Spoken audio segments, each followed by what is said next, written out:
What's up everyone? Today we are reviewing the GK61 with red optical switches. We're going to break down this keyboard and decide if it's a good option for gaming, for typing, and look at all the different features and figure out what we think exactly about this keyboard. So, let's go ahead and open this thing up. We got the box here. It comes in like a tan-ish color, and it's got the GK61 logo on it. I think that's what that is. It's like a 6 inside of a box. Kind of interesting. So let's crack it open. Alright, as soon as you open it up, you got this black keyboard, 60% layout.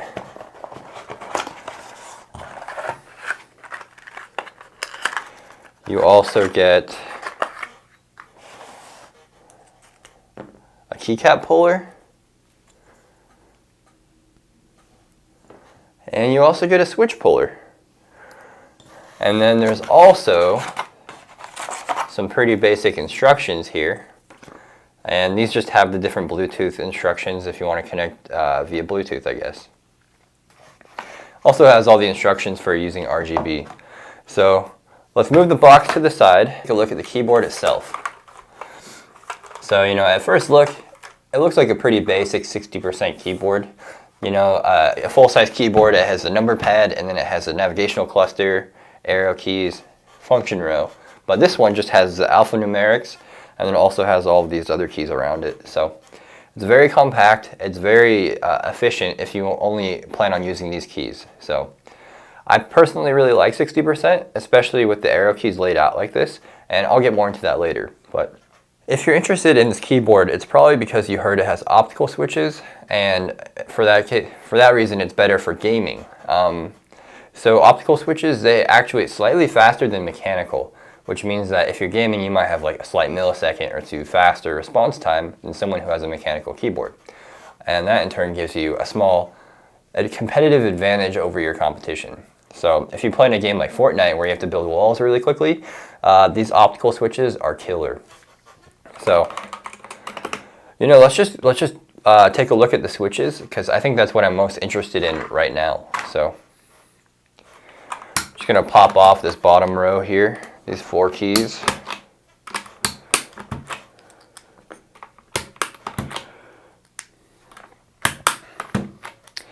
Alright, so these are optical red switches.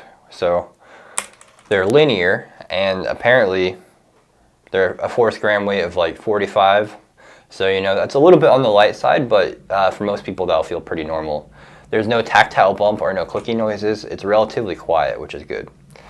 So the switches are optical, but they're also hot-swappable, which means you can take them out and replace them with other switch types. So that's really nice if you want to test out, a clicky switch like a blue, or if you want to go tactile like a brown. The sky's the limit with the customization with hot-swappable. The only bad thing about it is that they're optical, so your options will be a little bit more limited than if it was mechanical hot-swappable. So you can go ahead and pull out one of these switches here. Pretty easy. You just hook in the switch puller underneath the sides of the switch and yank it out. So this is one of the switches here. It was really easy to take out. I just pulled it out after I took off the keycap. Yeah. It has a white backplate. That's good and bad. So with the white backplate, the RGB will pop really well when you're gaming. But the downside to a white backplate is if you're going to pull out the switches a lot, it can scratch up the backplate, and basically the bottom of your keyboard will just be all scratched up because this metal switch puller will peel the paint. So keep that in mind. Always be really careful when you pull these out. So I'm going to put this back in for now. And then let's take a look at some of the other functions of this keyboard. Okay, let me make sure I have these keycaps right. Yeah, like that. So looking at the overall build quality, it has that metal plate on the inside, which is what the switch is attached to. And then it also has this plastic case. It kind of just looks like a rectangular brick. There's nothing too special about the build quality of it. It has a slight typing angle, which is nice, so it's not going to be completely flat. That's pretty standard. There's a detachable USB-C cable, which is awesome. All keyboards should have this. Usually 60% are really good about it, but once you get up to like the full size area, sorry about that. Once you get into the full size, for some reason they always go non-detachable, but USB-C is also nice because it's reversible, so you don't have to worry about plugging in the USB wrong side up or anything. Reversible USB-C, awesome. There's no kickstands on the back, so if you do like a more aggressive typing angle or like kicking the kickstands up, then you're out of luck there. There are 4 rubber feet though, so I don't think it will slide around too much when you're gaming. Yeah, I mean that's pretty sturdy there. Let's see, let's take a look at the stabilizers. So the stabilizers go under the larger keys like the shift, the space bar, enter, backspace, and they basically keep it from wobbling too much. So let's just take a look at these. Just pressing them, they sound pretty good. They're not amazing. They don't wobble too much or anything. There's a little bit of a rattly noise, but they feel pretty good. Like they feel relatively smooth. And now that I popped off one of these keycaps here, I can see that these are actually lubricated. So they looks like the factory installed some lube underneath them, and that basically reduces some of the friction and scratching. So you know when the stabilizer moves up and down, it won't scratch as much or make as much noise. So that's key for having a smooth stabilizer. Only thing I don't like about it is that it looks like they really globbed it on. So usually factories aren't very good about applying the lubricant in a very controlled manner. They just splatter it all over the keyboard, and they're definitely guilty of this. But that shouldn't be an issue. Because it is optical and hot swappable, there's some really cool things you can do with a keyboard like this. There's no soldering required to take out the switches, which basically means you can do all the mods that you would to a keyboard. You know, you can mod the stabilizers, you can lubricate the switches. I don't know if you can actually do that with optical switches though, so you might have to look that up before you try it. But yeah, like you can put some foam in here because it's a little hollow sounding. You can slap some foam in there. You just have to take out the switches, or not take out the switches. You just have to pull out the PCB, throw some foam in there, and then it will sound much better. But yeah, I mean, this thing is a really good price. It also has RGB lighting as well. Let's go ahead and test that out really quick. It should look really good with this white backplate. So I don't have a laptop, so I've got like this charger here. I think this should get the job done. Also, there's a power cable in the box, and it is braided, and it comes with this nice management wire, cable management wire, which is really nice. I always really like getting these. But a braided cable is much more durable than an unbraided one, so this thing will last you a long time. Let's go ahead and plug this in here, and then plug it in here, and then press the on button. And yeah, I mean, that looks really good. The light reflects off the white backplate, and it makes everything pop much more. So I think there are a few presets that we can go through, just judging by the legends. Let's see what we can do here. Oh, there we go. You know, I'm not the biggest fan of RGB, but I know there's a lot of big fans out there for it. Personally, I just like to go with like a really solid color, maybe like an ice blue, and then maybe switch it up to purple or red every once in a while. But to me, like having all the lights flash while I'm playing games and stuff, it's just really distracting, especially if I'm trying to get work done, like writing on my website.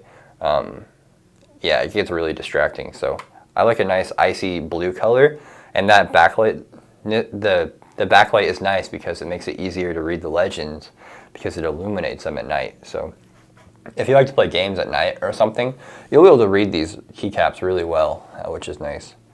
Another feature I really like, let's get this backlight off. I can't even focus on talking. Maybe it's just my personality type.